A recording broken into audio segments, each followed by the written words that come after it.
அனைவருக்கும் வணக்கம். நான் தான் உங்கள் தமிழின் நதி திவ்யா.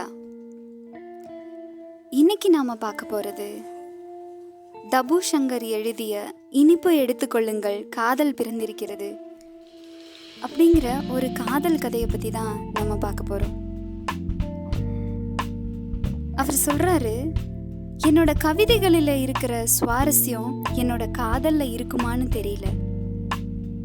ஊர்ல 12ஆம் வகுப்பு படிக்கும்போது காதலுக்கும் எனக்கும் இருந்த ஒரே சம்பந்தம் 8ஆம் வகுப்பு படிக்கும்போது ஒரு காதல் கடிதம் எழுதி கொடுத்தது தான்.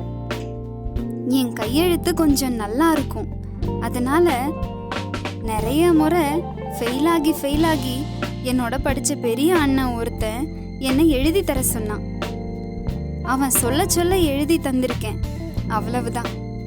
ஆனா எல்லாவற்றுக்கும் சேர்த்து நான் பட்டப்படிப்புக்காக காந்தி கிராமம் சென்ற போது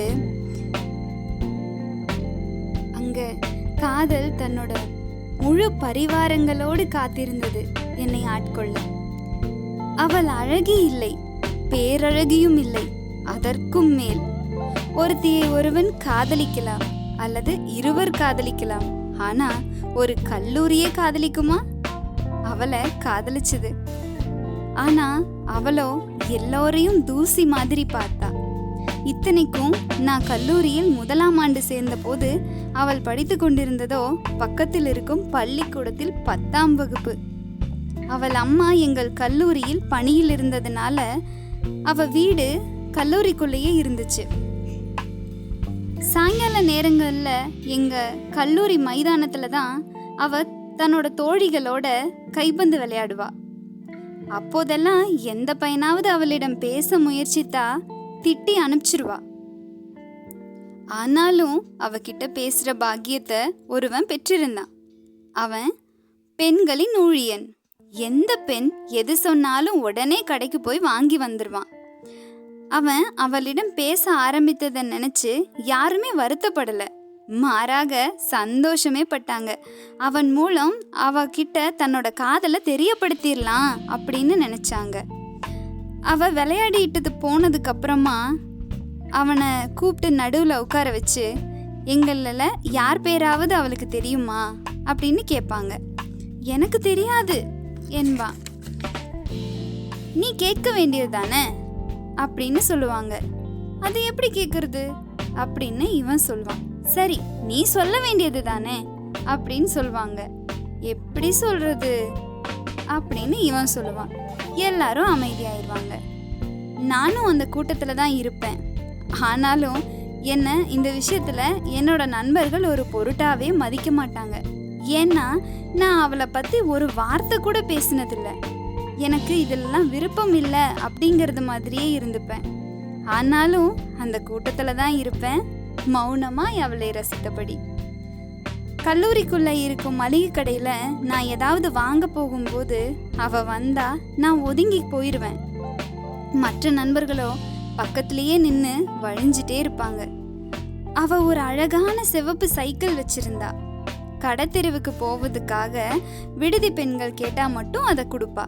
அதற்கு வசதியா அவள் விளையாடும் போது சாவியை ஊழியன் கையில் கொடுத்துருவா. அவனிடமிருந்து பெண்கள் வாங்கி போய் திரும்ப வந்து கொடுப்பார்கள். அப்படித்தான் அன்னைக்கு யாரோ ஒருத்தி அவனிடம் சாவி வாங்கிட்டு எங்கோ போய் திரும்பி வரையில அவன் இல்லாததால அந்த பெண் சாவியை யாரிடமோ கொடுத்து விட்டார். அது அவ கைக்கு போய் சேராததால சாவி தொலைஞ்சிட்டுதான் நினைச்சு தேடிக்கிட்டு இருந்தா. இது தெரிஞ்சு எங்க கூட்டம் அந்த மைதானத்தையே சலிக்க ஆரம்பிச்சிருச்சு. சாவியை கண்டுபிடிச்சு அவள் இதயத்தில் இடம் பிடிச்சிடலாம் அப்படிங்கிற ஆசையில எங்கோ போயிருந்த ஊழியன் திரும்பி வந்து தேட ஆரம்பித்து சாவியை கண்டுபிடித்தான். இந்த கலைபரங்கள் எல்லாத்தையும் மைதானத்தின் ஒரு மூலையில் அமர்ந்தபடி நான் மௌனமா வேடிக்கை பார்த்துட்டு இருந்தேன். இன்னும் கொஞ்ச நேரத்துல என் மௌனம் எல்லாம் தொலைய போகுதுங்கிறது தெரியாம எல்லாம் முடிஞ்ச பிறகு ஆச்சரியத்தோடு என்னை பார்த்தபடி என் அருகில் வந்த பெண்களின் ஊழியன், டே ஒரு விஷயம் தெரியுமா, சாவியை தேடும்போது சங்கர்கிட்ட இருக்கான்னு கேளுன்னு அவ சொன்னாடா அப்படின்னு அவன் சொன்னான். அவ்வளவுதான், என் இதயத்தில் காதல் வெடித்து பூத்து விட்டது. என் பெயர் அவளுக்கு தெரியுமா? சாவி என்னிடம் இருக்கும்னு அவன் நினைச்சிருக்காளா? நான் அதை வச்சுக்க ஆசைப்பட்டிருப்பேன்னு அவன் நினச்சிருக்கிறாளா அப்படின்னு எனக்குள்ள நிறைய கேள்விகள் முட்டி மோதும்படி, டே அவளுக்கு உன்னை தெரிஞ்சிருக்குடா அப்படின்னு சொன்னான் அவன். எப்படிடா என்று கேட்க துடித்தேன்.